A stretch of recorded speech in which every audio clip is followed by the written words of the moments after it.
আফগানিস্তানের বিপক্ষে do or die ম্যাচে মাঠে নামার আগে এবার বড় সুখবর পেল বাংলাদেশ ক্রিকেট দল। টুর্নামেন্টের গুরুত্বপূর্ণ ম্যাচে জয় পাওয়া যেন আরও বেশি সহজ হয়ে গেল টাইগারদের জন্য। বিপরীতে কপালে চিন্তার ভাঁজ রাশিদ খানদের। টিম কম্বিনেশন নিয়ে এখন মহা দুশ্চিন্তায় তারা। শেষ ম্যাচের আগে বাংলাদেশের পাওয়া এমন সুখবর নিয়েই বিস্তারিত জানবো রিপোর্টে। এশিয়া কাপে বড় স্বপ্ন নিয়ে সংযুক্ত আরব আমিরাতের বিমানে উঠলেও নিজেদের দ্বিতীয় ম্যাচে লঙ্কানদের বিপক্ষে বড় হোঁচট খেয়েছে লাল সবুজ প্রতিনিধিরা। ব্যাটিং ও বোলিং দুই বিভাগে বিপর্যস্ত হয়ে এখন আসর থেকে ছিটকে যাওয়ার শঙ্কায় আছে লিটন বাহিনী, যেখান থেকে সুপার ফোরে উঠতে হলে পরের ম্যাচে জয় পেতে হবে যে কোনো মূল্যে।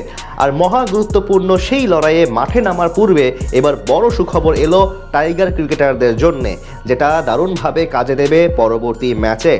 এবার এশিয়া কাপ ঘিরে টাইগার ভক্তদের প্রত্যাশা ছিল আকাশচুম্বী। সবার আশা ছিল লিটনের নেতৃত্বে অন্তত সুপার ফোরে পৌঁছাবে লাল সবুজ প্রতিনিধিরা। তার অন্যতম কারণ শেষ 3 সিরিজ ধরেই দারুণ ক্রিকেট খেলেছে টাইগার ক্রিকেটাররা, কিন্তু মূল মঞ্চে গিয়েই যেন খেই হারিয়ে ফেলে সবাই। প্রথম ম্যাচে হংকংয়ের বিপক্ষে জয় পেলেও লঙ্কানদের বিপক্ষে দ্বিতীয় ম্যাচে হারতে হয় বড় ব্যবধানে, যার সুবাদে এখন নির্ধারিত লক্ষ্য থেকে অনেকখানি দূরে চলে গেছে লিটন বাহিনী। সেখান থেকে আপাতত সুপার 4 খেলতে হলে আফগানদের হারানো ছাড়া কোনো বিকল্প নেই। আর সেই ম্যাচের পূর্বে এলো মন ভালো করার মতনই সংবাদ। এশিয়ার অন্যতম শক্তিশালী দল এখন আফগানিস্তান। সময়ের সঙ্গে সঙ্গে দারুণ উন্নতি করেছে রাশিদ খানরা। এবার টুর্নামেন্টে এরই মধ্যে প্রথম ম্যাচ জিতে আছে বি গ্রুপের সবার উপরে, কিন্তু নিজেদের দ্বিতীয় ম্যাচে মাঠে নামার আগের দিন পেল বড় দুঃসংবাদ। ইনজুরির কারণে আসর থেকে ছিটকে গেলেন দলের অভিজ্ঞ পেসার নাবিনুল হক।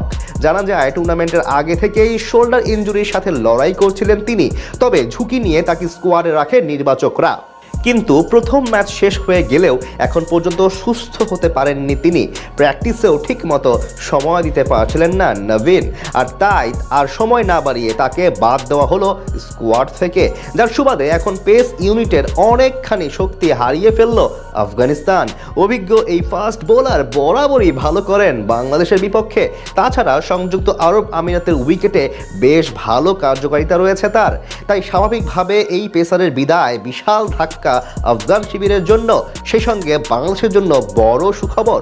পরিসংখ্যান বলছে বাংলাদেশের বিপক্ষে নবীনুল হক এখন অবধি 3 ম্যাচ খেলে শিকার করেছেন 6 উইকেট।